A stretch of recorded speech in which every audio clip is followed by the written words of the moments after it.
कि सरकारें जागती नहीं हैं, जगानी पड़ती हैं। जी। अच्छा, बिहार में टोटल कितने जिले हैं, आइडिया है इसका? 38 जी। बिहार के पहले मुख्यमंत्री कौन थे, है जानकारी? नहीं, इसके बारे में अभी जानकारी नीतीश कुमार ही थे। पहले मुख्यमंत्री बिहार के हमारे राजेंद्र प्रसाद जी थे। दोस्तों नमस्कार। क्या सरकारी स्कूल पूरी तरीके से आने वाले समय में बंद हो जाएंगे? आंकड़े इसी बात की ओर इशारा करते हैं और आंकड़े इस बात की गवाही भी देते हैं। सरकारी स्कूलों की संख्या लगातार घट रही है और प्राइवेट स्कूल्स लगातार बढ़ते जा रहे हैं। एलिमेंट्री एजुकेशन जो प्रारंभिक शिक्षा है उसका स्तर ही नहीं, उसका आकार, उसका साइज भी छोटा होता जा रहा है।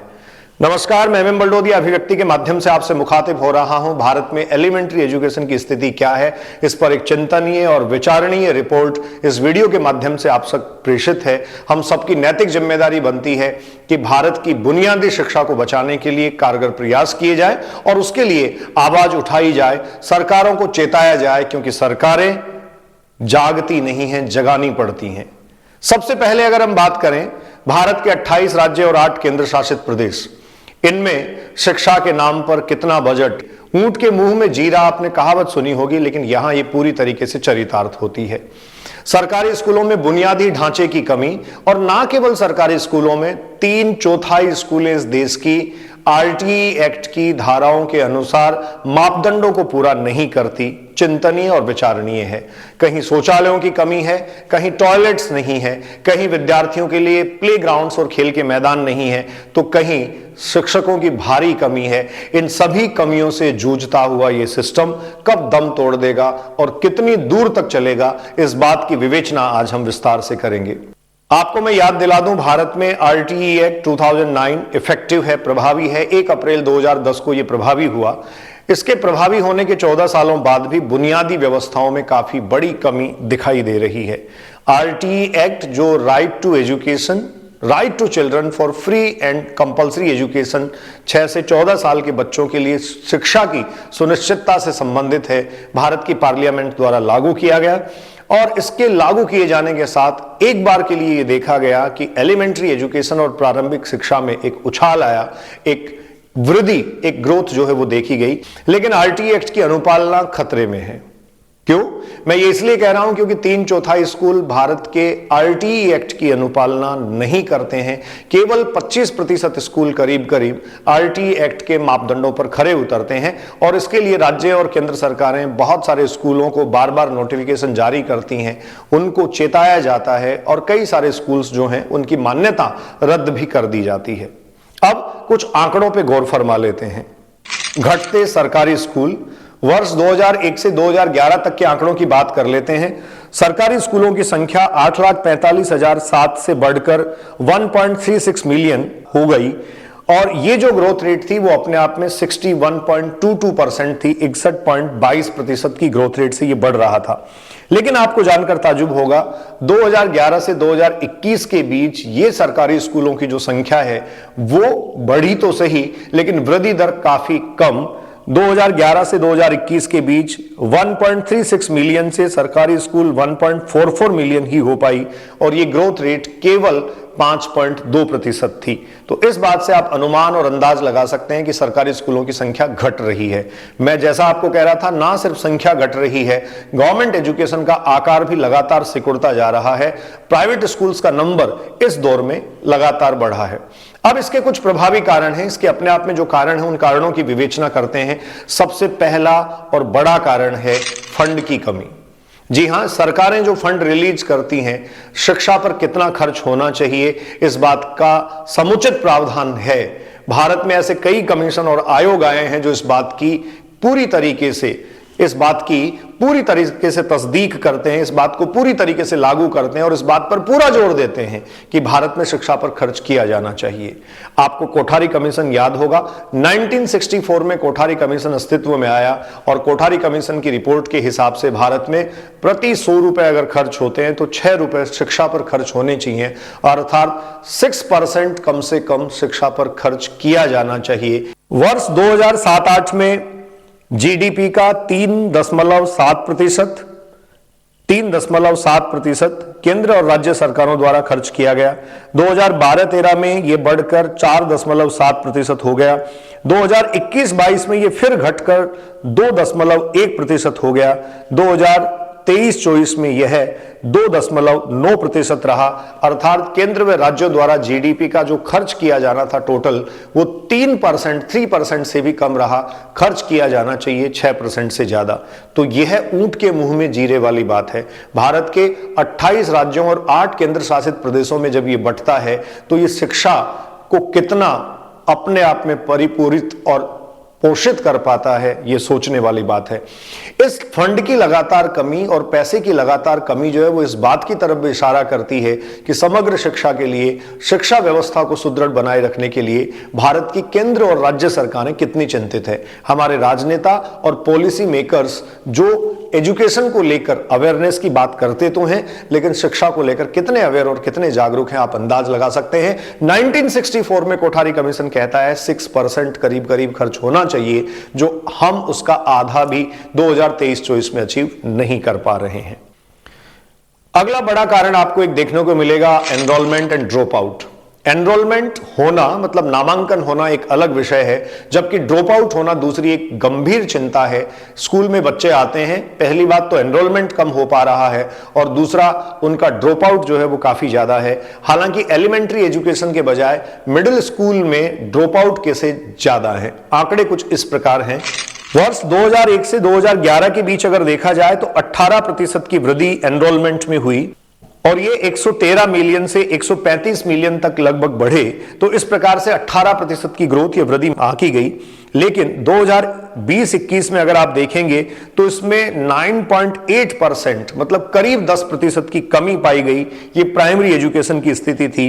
अपर प्राइमरी स्कूल में अगर आप देखेंगे तो एनरोलमेंट 2001 से 2011 में 45% बढ़ा, जबकि 2010 से 2021 तक अगर हम देखें या 20-21 तक देखें तो ये करीब 13.85% बढ़ा। तो इस तरीके से देखा जाए तो लगातार अब कमी आ भी रही है। 2001 से 2010 के बीच में प्राइमरी एजुकेशन हो चाहे अपर प्राइमरी एजुकेशन हो, उसमें आंकड़े बढ़ने का अपना एक कारण है और वो कारण यह है कि तब राइट टू एजुकेशन एक्ट 2010 में इफेक्टिव या प्रभावी हुआ था, तो उसका एक तरीके से इंपैक्ट या असर देखने को मिला था। तीसरा कारण, स्कूलों का आकार घट रहा है। कई सारी अनैतिक घटनाएं आपको सुनने को मिलेंगी।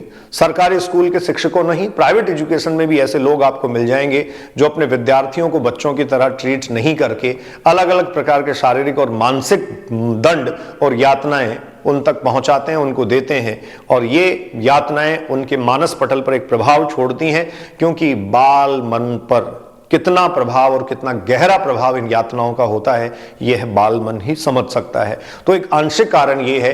कई सारे केसेज आपको ऐसे मिल जाएंगे। भारत के सबसे ऊपरी इलाके सुदूर J&K से लेकर नीचे केरल, कर्नाटक, तमिलनाडु तक आपको ऐसे केसेज की भरमार मिलेगी।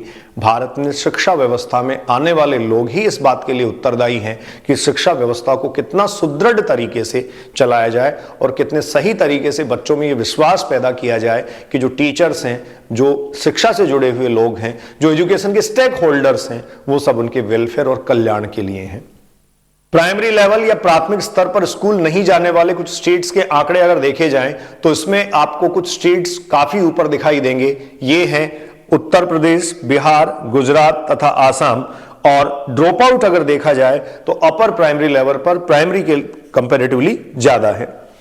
इसके बाद एक और बड़ी समस्या सामने आती है जो है स्कूलों का इंफ्रास्ट्रक्चर। आप देखेंगे कई स्कूलों में पेशाब घर नहीं है, टॉयलेट्स की समुचित व्यवस्था नहीं है, बच्चियों के जाने के लिए अलग से टॉयलेट्स और इसके अलावा शौचालयों की उपलब्धता नहीं है। कहीं क्लासरूम में छत से पानी टपकता है तो कहीं बहुत सारे बच्चों को एक कोठरी जैसे छोटे क्लासरूम में बैठकर पढ़ाया जाता है। उनकी सुरक्षा के साथ पूरा समझौता किया जा रहा है और ऐसी बहुत सी घटनाओं का जिक्र हम कर सकते हैं जब स्कूल की जर्जर इमारत और भवन के कारण और व्यवस्था नहीं होने के कारण कई सारी शारीरिक कष्ट बच्चों को झेलने पड़ते हैं। स्कूल एक तरीके से बच्चे का दूसरा घर होता है, तो इस दूसरे घर में उसको घर जैसा फील आना चाहिए, इसलिए स्कूल की इमारतें और स्कूल का जो कैंपस है वो काफी ज्यादा अपने आप में पॉजिटिव वाइब्स वाला होना चाहिए। लेकिन आंकड़े कुछ और कहते हैं। राइट टू एजुकेशन एक्ट की धारा 19 के अनुसार स्कूलों के लिए बेसिक इंफ्रास्ट्रक्चर की गाइडलाइन और स्टैंडर्ड निर्धारित किए गए हैं और इसकी सुनिश्चितता के लिए राज्य सरकार उत्तरदायी है, क्योंकि राज्य सरकार और राज्य सरकार के ही कर्मचारी विभिन्न प्रकार के स्कूलों को मान्यता प्रदान करते हैं। उससे पहले ये सारे मापदंड जांचे जाते हैं, परखे जाते हैं। तो क्या कहीं लिफाफा लेकर सरकारी सिस्टम का आदमी प्राइवेट स्कूल्स को ऐसे ही तो मान्यता नहीं दे देता? क्योंकि आंकड़े कुछ कह रहे हैं। यह है कि भारत में 3/4 स्कूल आरटीई की गाइडलाइन को फॉलो नहीं करते। केवल 25.5% स्कूल इंफ्रास्ट्रक्चर के मामले में आरटीई की गाइडलाइन को फॉलो करते हैं। और सबसे अच्छा जो आरटीई की गाइडलाइन को फॉलो करने वाले स्कूल्स हैं, जिनके इंफ्रास्ट्रक्चर सबसे बेहतर हैं, उनमें पंजाब और दिल्ली की स्थिति काफी सुदृढ़ दिखाई देती है। पंजाब के 63.6% स्कूल, दिल्ली के 57.7% स्कूल इंफ्रास्ट्रक्चर के मामले में सुदृढ़ हैं, जबकि मेघालय की स्थिति सबसे खराब है। केवल 1.3% स्कूल ही मापदंडों को पूरा कर पा रहे हैं। इसका मतलब करीब करीब स्कूल नहीं कर पा रहे हैं। एक और जो सबसे बड़ा और प्रासंगिक मुद्दा है, आपको पता है, शिक्षक होना अपने आप में सम्मान की बात है। और एक शिक्षक होने के नाते मैं इस बात को महसूस कर सकता हूं कि किसी भी स्कूल और किसी भी एजुकेशनल इंस्टीट्यूट में एफिशिएंट टीचर्स का होना अपने आप में कितना मायने रखता है। सर्व शिक्षा अभियान जब भारत में इंट्रोड्यूस करवाया गया था तो टीचर्स की जो कमी है उसकी पूर्ति की बात की जा रही थी और निसंदेह इसमें काफी इजाफा हुआ भी। लेकिन कोरोना के बाद टीचर्स की संख्या में एक बार फिर कमी आई। उसका कारण था रोजगार के पर्याप्त अवसर ना होना।